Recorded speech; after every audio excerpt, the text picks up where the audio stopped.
Hey everybody, Adam here, doing a response to an open tag by a fellow YouTuber, jiggywigg64. Saw him on Kafka 14's channel. Him and Kafka went shopping, and he had his own channel, and I went over and checked it out. He had some cool videos, and he had one that was an open tag response is welcome. Top 10 cartridge games that you own.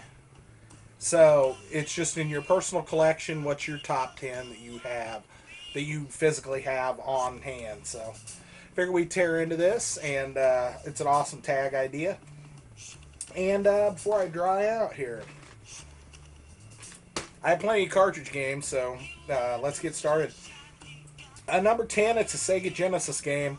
I'm going to give this up to Phantasy Star 4. Nowadays, I don't have as much patience to play through a role-playing game as I did probably 10 years ago, but back when I got this was one of the high point role-playing games that I'd ever played, and it was epic and long and just awesome, and I beat it, and I can say that with a smile on my face because I don't beat too many games. But this was one I did, and I also remember this one because of the price. I paid $89.99 for the sucker, brand new when it came out. It shocks me to this day that I paid that much for it, but I did. That's number 10. Number 9 is a Nintendo game, and we're going to go with Ninja Gaiden 1 for this one, folks. I remember where I got this. I got it at a Kmart. The box is a little worn, but this is my original copy from when I was a kid. And it's an awesome game. I've only ever beaten it once. It's a pain in the ass. You basically have to play through the final level 3 times and then hope you get there with the jump slash and can kill the guy in a couple hits, because otherwise you're screwed. And you got to play through it again and again and again and again. So I beat that one time, and that was enough for me. It's awesome. The cut scenes, all the original, cinematics, the side scroll, fast action style. Great game. So number 7 is going to be Castlevania 2: Simon's Quest. I remember going over to my friend's house after a football practice. And he had gotten it the night before and had been playing it all night and had figured out a bunch of stuff on it because he had a subscription to Nintendo Power as well. And the game is just awesome. I love the password feature. I love the towns and buying stuff. I'm a collector. I love buying stuff. So if I can buy stuff on video games, it's even better. So I liked it. There are some points that have been pointed out by the Angry Video Game Nerd and stuff about the day to night and the lack of basically any enemies in the final castle and the end guy being really kind of a punk. But, other than that, solid game, great music. So, number 10, 9, 8, 7 is going to be Ultima Exodus. We spent many weekends renting this from the local store and hoping that our file hadn't been erased so we could try to beat this thing. And then finally, my best friend in high school, he got a copy of it. And we we called Nintendo about everything for this. Every cryptic little thing. And it's just an awesome game. Awesome role-playing game. Might even try to get another better box copy than this one, but this box isn't too bad. And this is one of my favorite. This is even more of a favorite than Final Fantasy. Final Fantasy did not make this top 10, nor did Dragon Warrior. And I love the Dragon Warrior series, and I love the Final Fantasy. But Ultima, at least the first two, Exodus and Quest for the Avatar, are my favorites for the NES, hands down. Another strategy turn-based RPG for the Genesis. Number 6 is going to be for me. Wait, this is number 5. Well, wait. 1, 2, 3. I only got 9 games out, folks.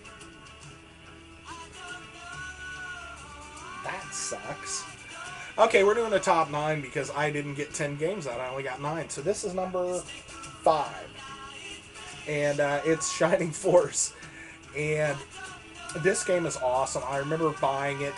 I was supposed to go to classes the next day in college, and when I woke up, I started playing this, and I couldn't make myself go to class. So that day I was sick.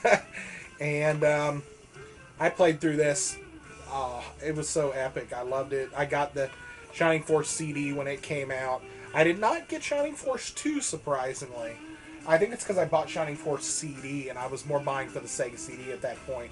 So I didn't buy Shining Force 2 because it was a cartridge game. I can't believe I only got 9 games out.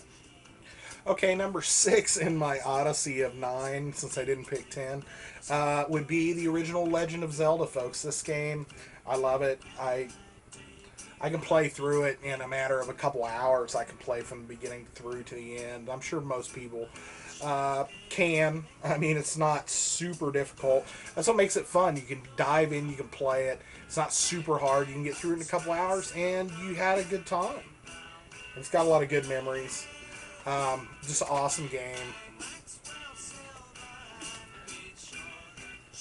That was number 6. Or I don't know. We're going backwards. I'm down to the bottom 3. So this number 3, heading to the top. Number 1. Number 3 for me would be Wizards and Warriors. This was a game that I remember playing early on in the system. It was one of my first games that I think I rented. And this is another one that reminds me of a Zelda style where it's easy to get in and play. It's not overly difficult. You have unlimited continues. It's not a super long game. You can get through it in maybe an hour and a half. And you had fun while you're playing it. And, you know, you're a knight rescuing princesses.